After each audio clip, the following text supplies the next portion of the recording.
ہمیں سچ کہنے اور ہم سب کو اس پر عمل کی توفیق عطا فرمائے۔ جیسا کہ اس سے پہلے بھی آپ صلی اللہ علیہ وسلم کی متعلق باتیں ہوئی اور آپ کے بعد جو خلیفہ بنے، پہلا خلیفہ حضرت ابو بکر صدیق رضی اللہ عنہ ہے اور دوسرے خلیفہ حضرت عمر رضی اللہ عنہ ہے۔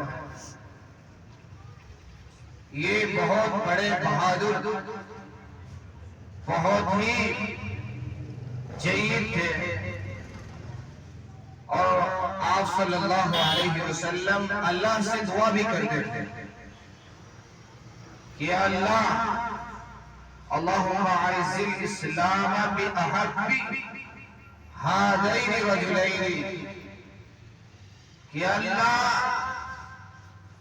دو میں سے کوئی ایک مجھے عطا فرما دے جو آپ کو پسند ہو۔ ایک ابو جہل اور دوسرا حضرت عمر رضی اللہ عنہ۔ ان کے اسلام لانے سے پہلے یہ اسلام کے بہت بڑے دشمن تھے، یہ بہت بڑے کٹر دشمن تھے، اور یہی ایک مرتبہ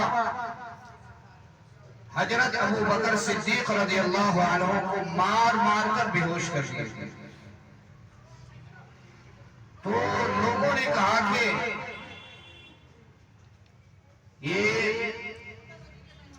اگر یہ مر گیا، ابو بکر مر گیا، تو ان کے قبیلے والے ان کو نہیں چھوڑیں گے۔ کئی دنوں کے بعد ہوش آیا، ہوش آنے کے بعد کوئی بات چیت نہیں، بات یہ کر رہے ہیں کہ اللہ کے نبی کہاں ہے، اللہ کے نبی کہاں ہے۔ قبیلے والے نے کہا کہ اس کو کچھ کھلا پلا دو۔ جب ان کی ماں نے دودھ پلایا، دودھ نہیں پیا۔ حضرت ابو بکر صدیق نے کہا کہ مجھے میرے پیارے نبی کو بتاؤ کہاں ہے۔ تو ایک باندی تھی حضرت عمر رضی اللہ عنہ کے خاندان سے، انہوں نے بتایا کہ آپ صلی اللہ علیہ وسلم دار ارقم میں ہیں۔ تو اس بے ہوشی کے عالم میں جب ہوش آیا تو انہوں نے کہا کہ مجھے سب سے پہلے آپ صلی اللہ علیہ وسلم سے ملاؤ۔ تو ان کی ماں اور ایک جو باندی تھی، وہ دونوں سہارے سے لے کر آپ صلی اللہ علیہ وسلم کے پاس گئی، تو آپ کو پکڑ کر آپ کے سینے سے لگ کر حضرت ابو بکر صدیق رضی اللہ عنہ رونے لگے، بہت پھوٹ پھوٹ کر رو رہے، اس لیے کہ ایک موقع تھا آپ سے ملنے کا، آپ سے چمٹ کر رونا شروع کر دیا۔ اور انہوں نے کہا کہ اللہ کے نبی ہماری ماں کے لیے دعا کریے کہ اللہ انہیں بھی ہدایت دے۔ آپ کے ہاتھ اٹھنے سے پہلے ان کی ماں ایمان میں داخل ہو گئی۔ اسی وقت آپ صلی اللہ علیہ وسلم نے یہ دعا کی تھی، اللہم اعز الاسلام باحب ہذین رجلین، کہ دو میں سے کسی ایک کو اسلام کی تقویت کے لیے، اسلام کی بلندی کے لیے، اسلام کے طاقت کے لیے یا اللہ قبول فرما۔ اسی لیے کہا جاتا ہے کہ حضرت عمر مراد رسول ہے، اللہ سے مانا ہوا ہے۔ آپ صلی اللہ علیہ وسلم نے عمر کے لیے دعا کی ایک ابو جہل کے لیے بھی کیا تھا، لیکن اللہ کو پسند نہیں تھا۔ اس پر بھی ایک سوال ہو سکتا ہے کہ یہاں آپ نے کہا تھا دو میں سے کسی ایک کو اسلام میں داخل کر دے، تو اللہ ابو جہل کو بھی داخل کر دیتے، لیکن عمر ہی کو کیوں اللہ نے ایمان میں داخل کیا؟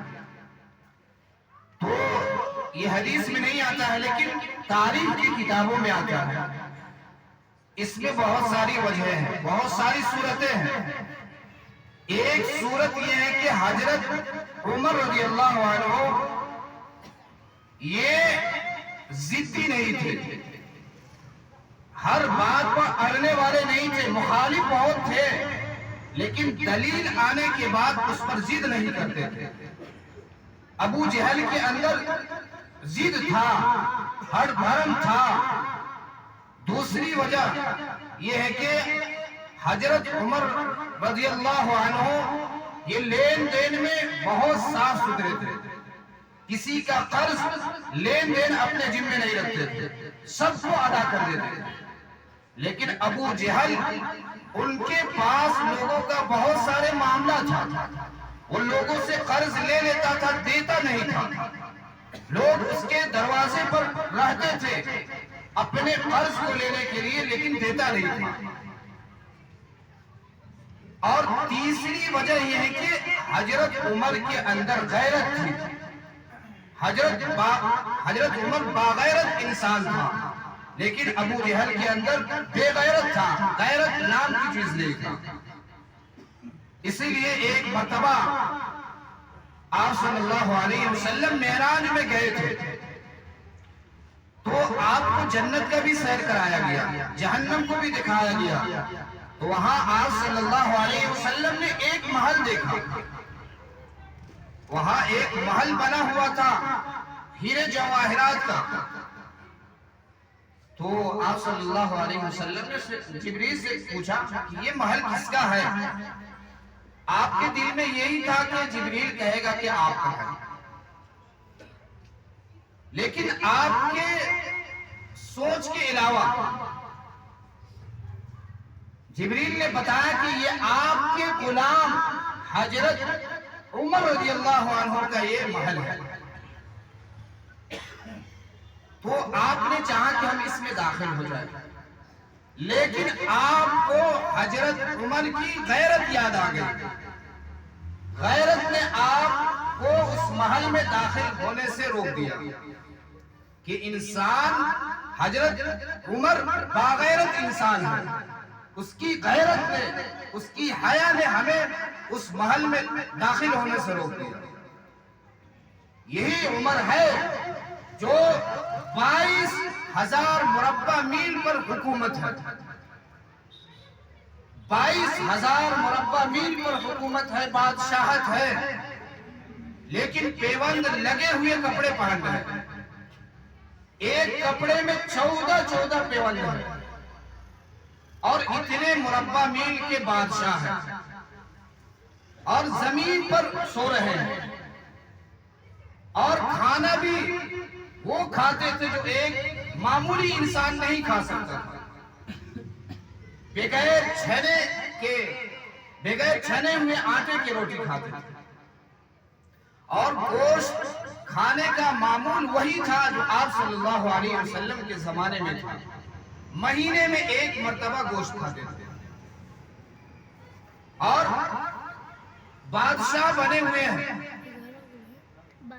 یہ اتنے بڑے بادشاہ مسجد میں جھاڑو لگا رہے ہیں، اور سارے لوگوں کی فکر ہے، مسجد میں بیٹھ کر رو رہے ہیں کہ اگر دجلہ کے کنارے پر اگر کتا پیاسا مر گیا یا کوئی بلی مر گیا تو یہ مجھ سے سوال ہوگا کہ عمر تیری بادشاہت میں، تیرے خلافت میں ایک بلی بھوکا مر گیا، ایک کتا بھوکا مر گیا، یہ پوچھ تم سے ہوگا۔ اور کوئی خادم نہیں، کوئی نوکر نہیں، ایک دم سادہ زندگی۔ لیکن آج کا وہی اگر کوئی نیتا ہو جائے تو اس کو اپنے گارڈ کی ضرورت پڑتی ہے، اس کو اپنے حفاظت کے لیے